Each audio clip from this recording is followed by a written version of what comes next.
reform is on the rise, and Labor, you explain it to me. Are they caught in the middle between two things and don't know how to triangulate? Did they just assume that conservative down, we would be out, and didn't put the work in?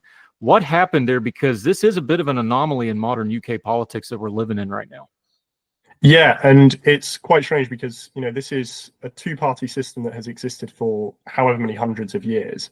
And this is a once-in-a-generational shift. We saw it, in the 1920s when Labour became the dominant second party, and what we're quite possibly seeing now is Reform becoming the second dominant party.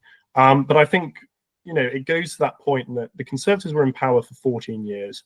They had the opportunity to set things straight, to make things right.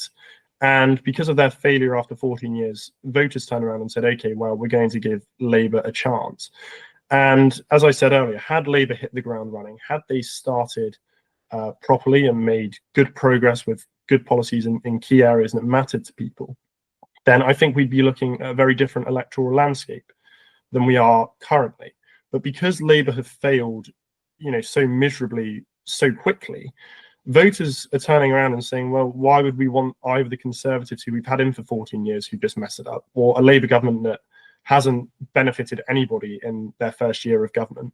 Why would we want that? Why would we not just go for an outside party? And it challenges this preconceived notion that a lot of commentators have, which is that Reform are just this, right-wing party that are the Conservatives, but a bit further to the right. That couldn't be further from the truth. Reform are an all-encompassing party, and we saw that in local elections where they were taking seats and councils off of Labour strongholds.